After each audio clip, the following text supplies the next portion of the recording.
Hi there, this is Alan Hoffman, and I am going to be doing my scholar spotlight on Dr. Joy Bertling. She is a PhD, and she is located at the University of Tennessee in Knoxville.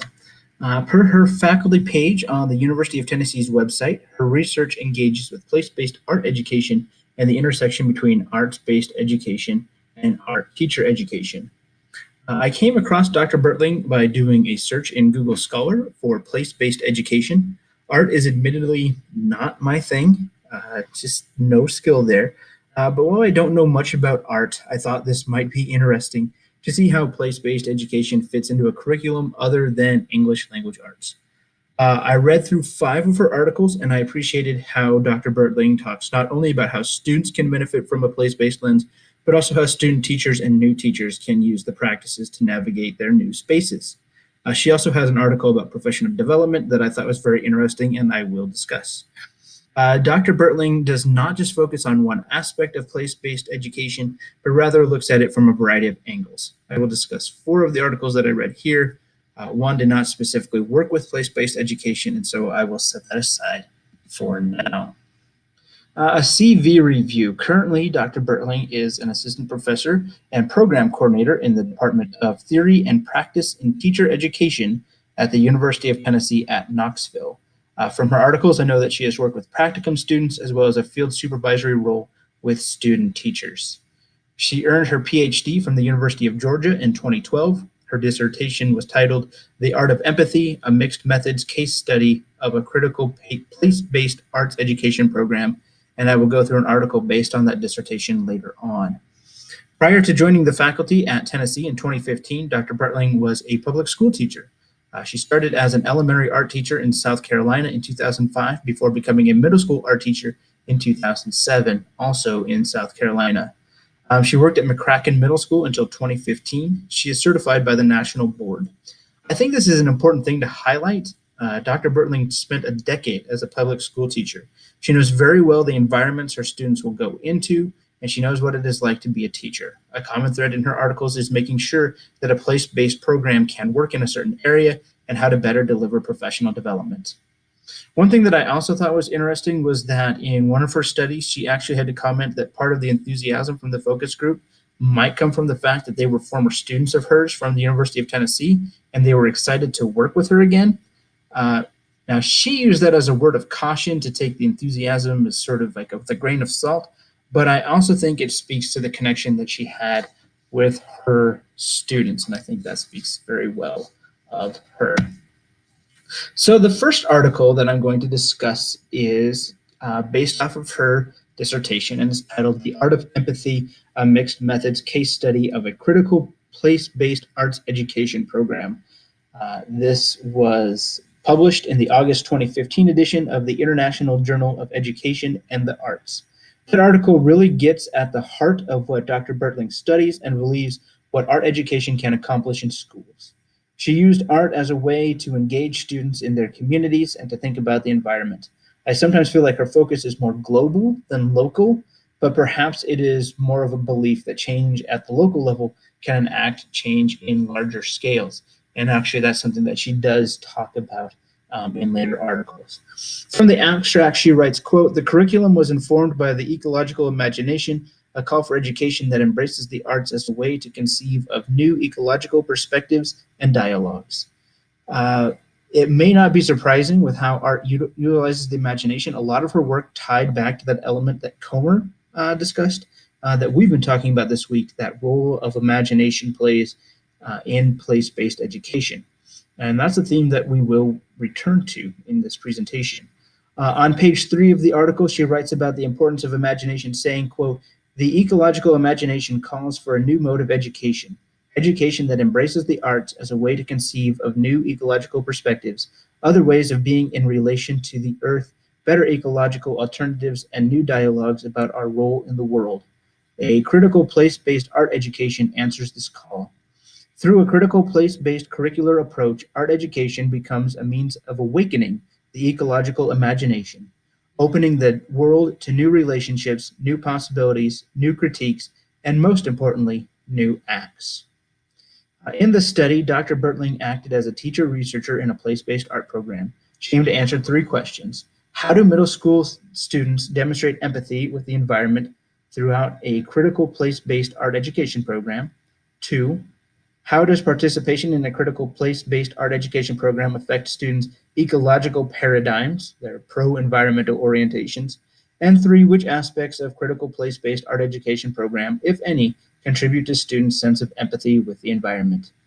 She specifically chose to work with middle school students because, according to her literature review, middle school is a time when students can form a close bond with the earth. The study ran from January to May. At the beginning, she gave a survey to students to assess their knowledge and their ecological paradigms. Throughout the semester, she conferenced with students, wrote down notes, and had students journal. At the end, she did some focus groups with students and gave the same assessment as she had at the beginning of the study. The 18-week course was divided into 3 units, harmony, place, and transformation. In the harmony unit, students studied artists from the region as well as built planters for radishes for them to take care of. What was really interesting is that didn't go very well, and the kids kind of got frustrated with when the radishes died. But some of them said they learned from that experience and wanted to try growing things again. In the place unit, a local artist came in and spoke to the class, and the students reflected on their town. Bertling writes, rather than fixating on the dangers of our current ecological course, most students envisioned a better ecological future for one of these places through a linear perspective drawing. One of those drawings, and I know this is not linear perspective, it's a type of paint, that is one of the students that gave an artistic representation of their favorite place. And so that is what that is right there. In the transformation unit, students studied eco-artists in which the town landfill took trash and transformed it into art. And these pieces were then displayed at the school before becoming recycled. And here you can see there's 2 of those pieces there that they took. And this is a drawing that I believe comes from the harmony part of their unit as well, in the middle there. Bertling said that overall 14 of the 20 students moved to a more ecocentric view throughout the course. 3 did move towards a more anthropocentric view. Students often use the phrase "open my eyes" to describe their relation to the earth and issues surrounding the environment. And I will quote some of the students here. She quotes from her focus group some of the things that students said. A student named Meredith said, quote, "Now that we have studied the environment, my eyes have opened, and I have seen all the positive things about it." She described how before the course she did not pay attention to the environment, and when she did, she thought more about the negative things like pollution and our obligations to it. Another student, Daniel, described how painting a special place, a lake that he visits, helped him realize the importance of land preservation. He said, "It just really helped show me how important it is to keep our lakes and our lands clean and stuff, and to preserve them so that we can have them." The trip to the landfill appeared to be especially impactful. Meredith again says, "The eco art project opened my eyes because you can use materials that are so worthless and make them into art and something that is beautiful. The most random object that you can think of into something really beautiful." Meredith wrote about how she expected people to respond to her eco artwork. "I think people will realize that trash is not useless and you can turn it into anything." Overall, students understood the global significance of their actions. One student described the experience of creating art from waste, and then Anna responded, "You were saving the earth." The course also seemed to spark a change in students. Bertling writes, "Students' comments towards the end of the course indicated that they realized the severity of the situation and the need for drastic change. For instance, Daniel said, if we don't start recycling and helping our planet, then we might not be here much longer." Bertling says that without prompting, many students express a desire to change. She does stress that early on throughout the project, early on in the paper, that throughout the project, she tried to not share her views so that students would not simply be repeating her talking points. While Bertling was pleased with the project, she did note that this would be something that would need to be replicated again. One limitation that she listed that I thought was interesting was that the class had 15 girls in it, and that girls are more receptive to ecologically friendly messages.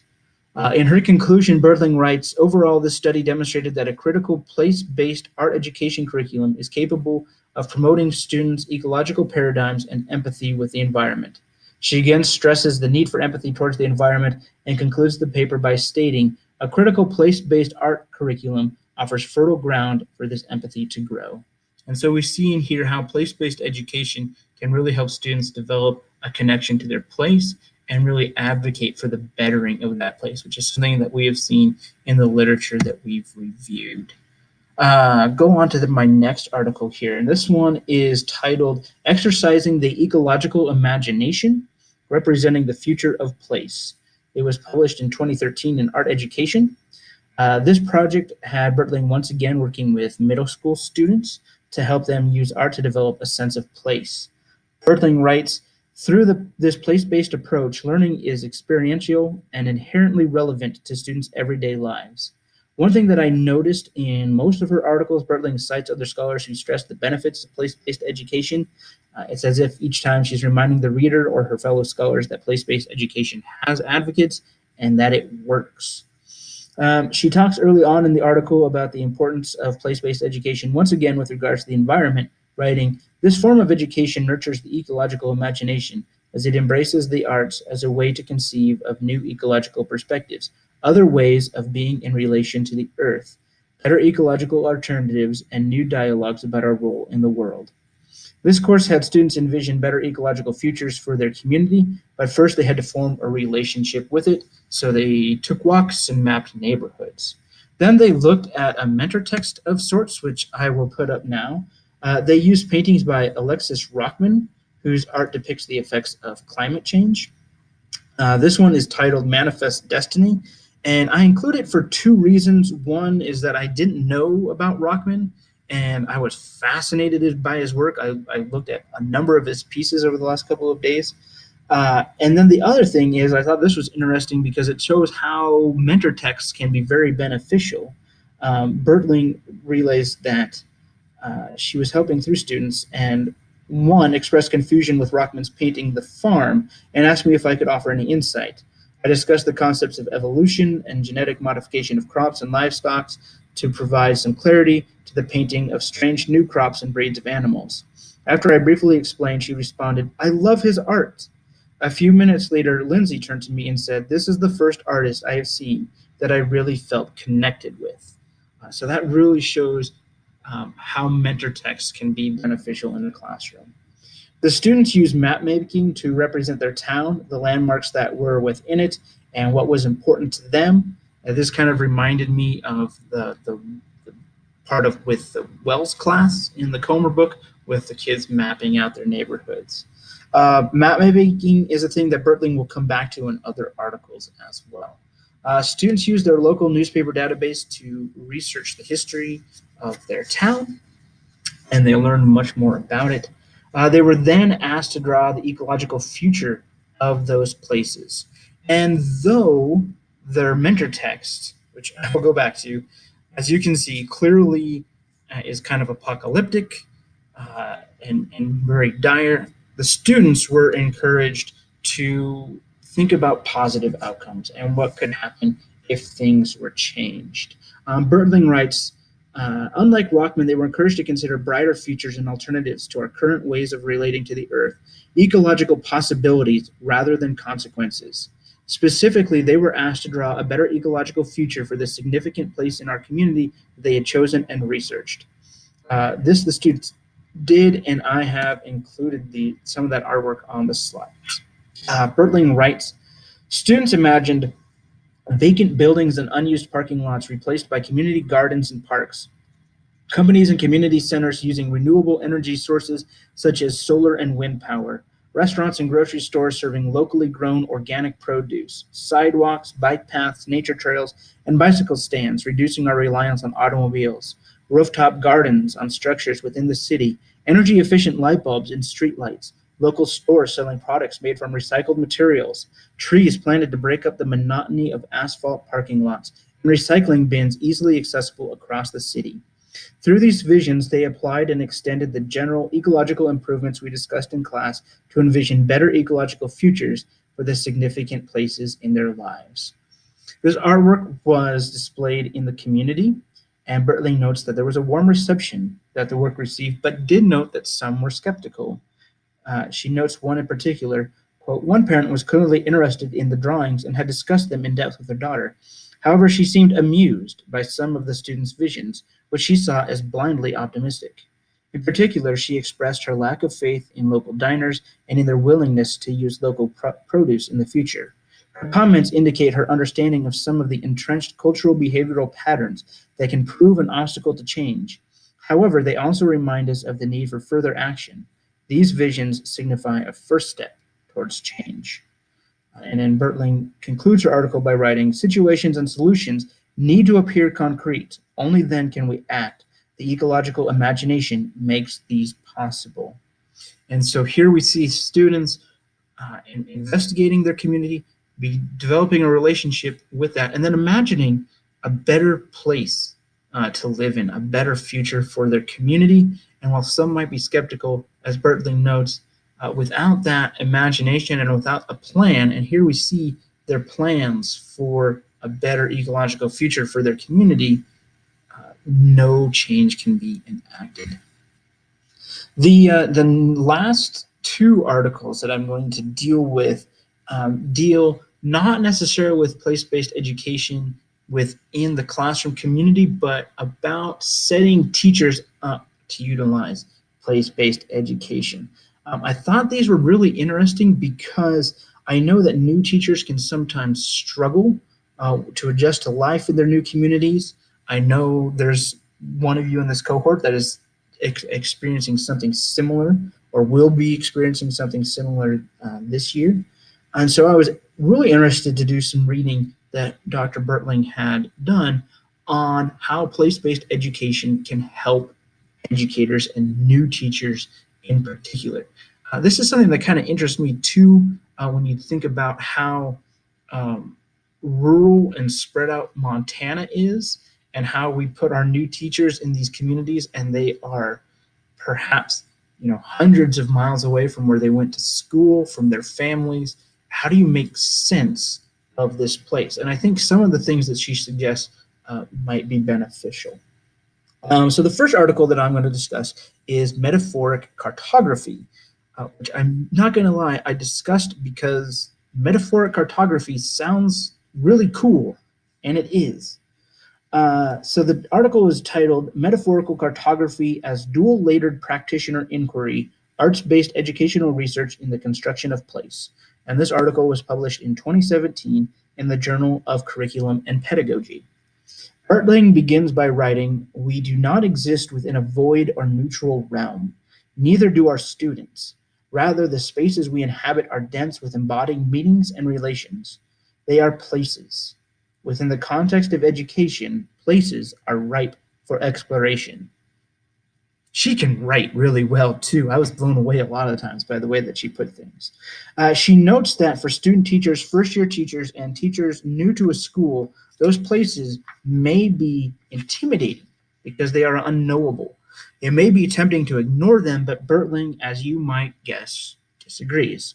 She writes, "With such a rich phenomenon as place, layered with meanings both personal and collective, arts-based educational research presents opportunities for fertile exploration.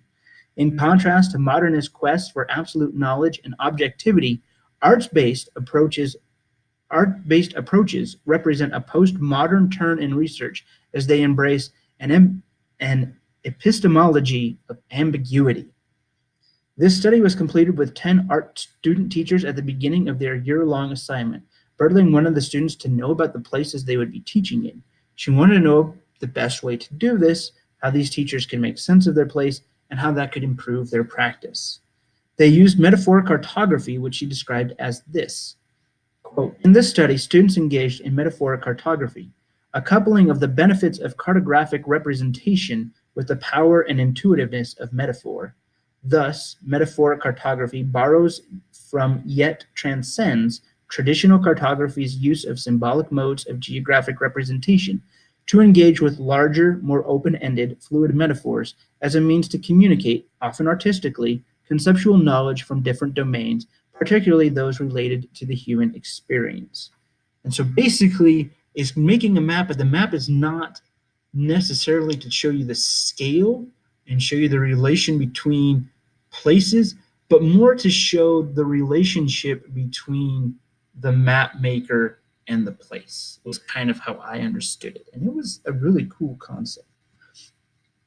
So in pairs, students traveled through the schools and towns that they were going to be in, recorded observations, they drew and they wrote what they saw and felt, and then they made the maps of those places. And I think I have a couple of them right there. These were included in the articles, by the way. She has used mapping before. Yeah, I talked it. I'm going off a script here, and so basically, I'm repeating my explanation of metaphoric cartography. So please pardon the interruption. So this activity, Bertling found, was very beneficial. She writes, since only half of the students lived in the greater Knoxville area, that being where the University of Tennessee is located, prior to enrollment at the university, traversing the physical space of their school zones presented them with the opportunity to develop firsthand knowledge of the physical location, the roads, neighborhoods, businesses, landmarks, and terrain that compose the community. Students also learned the value of places, moving beyond physical landmarks, but developing a connection to the places and learning about what local residents felt about those places. One student talked about the pride that there was in a place called Atomic City, which had a lot to do, I think, with nuclear power development. And even though there were some health issues related to that in the community, it was still a source of pride, which that particular student found really, really fascinating. Bertling explains that the benefit to that by writing to know what residents feel about the communities. Rather than fixating purely on the natural and built environment, they looked to the social sphere, the lived environment. Drawing from first-hand knowledge of their students, they began to merge existing knowledge from classroom observations and interactions with new knowledge of place. This synthesis of the social and the geographic soon took a critical turn as students began to consider pedagogical implications. Using the information that students provided, Bertling then learned about these places herself. She explains, as a new instructor, I desire to learn how engaging them in the ABER process, and that's art-based education research, how engaging them in that process of exploring and mapping places related to their sense of place. Through this second layer of ABER, I synthesized, analyzed, and represented their impressions of place, attending to what was depicted and what was not. In turn, she made a globe, representing the knowledge that she learned from her students. She writes of the globe, this globe embodied a model of metaphoric cartography as it simultaneously referenced cartographic features such as attention to location and topography, while employing artistic conventions in the service of metaphoric, emotive meaning. In so doing, artistic metaphoric meaning took precedence over spatial and geographic accuracy. In this globular cauldron, student impressions of locales melded with the physical landmarks of the communities themselves and were positioned within a loose framework of my own interpretation of the spaces discovered and still uncovered in the students' ABER explorations. Bertling believes it is an area of study to be revisited. She reports that her students had a better understanding of place and were able to weave that into their teaching. In turn, she was able to better help them navigate their new places as a mentor. The last article I'm going to discuss is titled Professional Development on a Sustainable Shoestring, Propagating Place-Based Art Education in Fertile Soil. It was published in 2018 in Discourse and Communication for Sustainable Education. And side note, I think the phrase sustainable shoestring is great. I can relate to that as we go through some budget crunches throughout the state. So Bertling wanted to know how to best spread the concept of place-based education to other teachers. She notes that this is most often done with a week-long residency at a university, but she knows that this is not always feasible. And this is where I think that her background, teaching 10 years in public education, really serves her well. She knows and recognizes that that is not going to be feasible for a number of teachers that might otherwise benefit from this. So how can we take professional development and take it to teachers? I will note that Montana State has done things like this, Dr. Tina Versland has come up to Savage and worked with teachers here in Savage, Culbertson, and Bainville on data literacy. And the Yellowstone Writing Project has been involved in the writing curriculum and program here at Savage. And so I was very interested to see how this worked with art and place-based education. So, like most of her articles, Bertling explains the benefit of place-based education, and I think she actually hits that a little bit heavier this time. I think because maybe her audience is going to be school administrators that are kind of skeptical about this whole place-based education thing. Um, she writes on the benefits.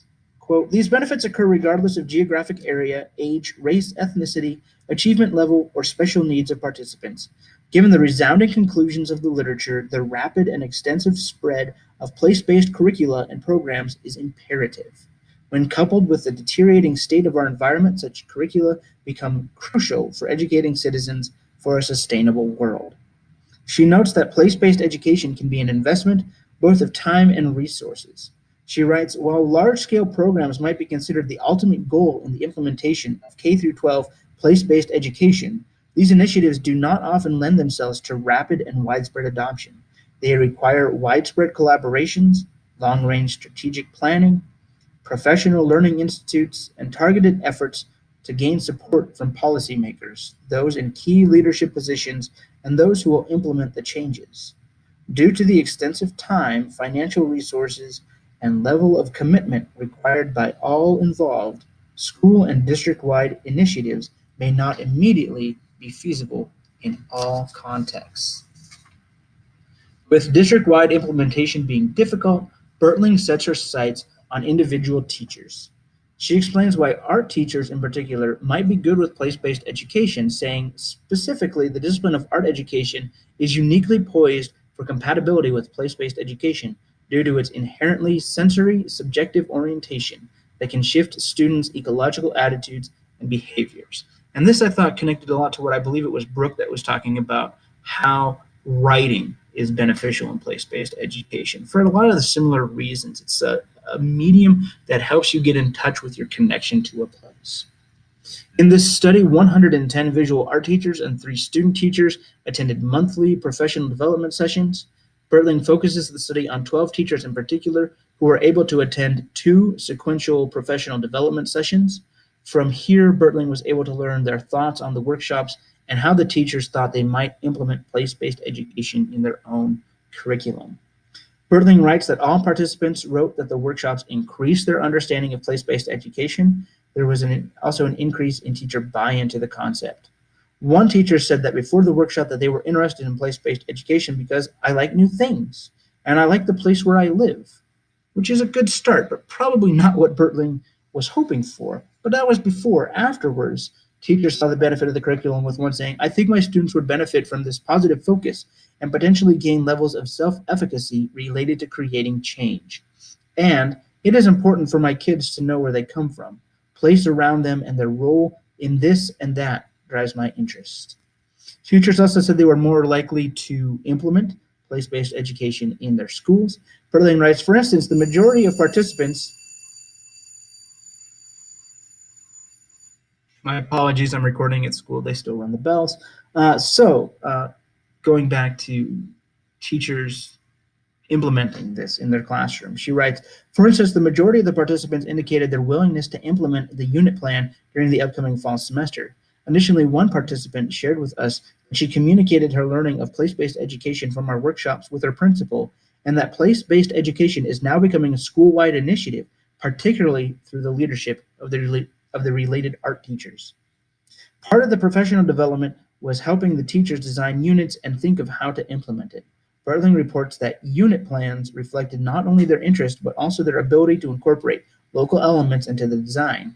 Enthusiasm for reconfiguring entire art programs into venues for promoting student engagement with local issues in a transformative manner was palpable, particularly during the second session. Bertling is encouraged by the responses here and notes that this may serve as a model to make more teachers aware of place-based education. She writes in her conclusion, recognizing individual teachers as agents of change rather than relying on large-scale professional development offerings is one way to approach the dissemination of the positive outcomes associated with place-based education. And you might think of how many times that you've gone to a professional development thing that you were really interested in, and you came back and you were really excited about it and you wanted to do it, and you told all your teacher friends about it. I think that's what Bertling is talking about here, is we did this thing with place-based education, and we let kind of our teachers become their own agents of change within their own school communities. And they saw results with one going to the principal and saying, hey, we should do this, and the principal getting on board. So now I just want to do a little bit of kind of wrap up here to kind of connect Bertling back to what we have read in our course. One of the articles that we've read that really stuck with me was that Brooke article that discussed the 5 senses that place-based education can instill in students. That sense of place, a sense of civic engagement, a sense of worth, and a sense of belonging. It is clear that the students in Dr. Bertling's courses have developed these senses. Her middle school students see themselves as agents of change, wanting to do more with the environment, wanting to improve their communities. While this is met with skepticism at times, Bertling notes that this is the point of art, to move things forward. With her teaching candidates and professional teachers, Bertling encourages them to use place-based education to become agents of change themselves and to enrich the lives of their students. She is not content with just big summer residencies, but wants to bring that concept of place-based education to teachers in their own districts and instill those 5 senses within them. Given the role of imagination in these projects, Bertling fits along well with Comer, who writes about the role that imagination plays in the study of place. And as I said before, the maps that students made of their community reminded me a lot of Comer writing about wells in chapter 2 of her book. David Gruenwald writes in his article, The Best of Both Worlds, A Pedagogy of Place, that the chief implication of a critical pedagogy of place to educational research is the challenge it poses to all educators to expand the scope of their theory, inquiry, and practice to include the social and ecological context of our own and others' inhabitants. It is clear that the work that Dr. Bertling does echoes those sentiments and helps to make students and teachers alike more aware of the places in which they exist and to be cognizant of their relationship with the world. Reading through Dr. Bertling's works gave me an appreciation of how place-based education works in a curriculum that I am not overly familiar with. I think that many of the concepts that Brooke talks about with writing lending itself well to place-based education also apply to art. It is clear from the articles that art can be used as a vehicle to teach about ecological awareness and give a sense of place and purpose to students. It makes me also think about how I could better offer chances for art, whether it be drawing or photography, in my place-based writing course this coming year, and how different modes of communication can help my students express how they feel about their place. Thank you for listening. I look forward to our online discussions.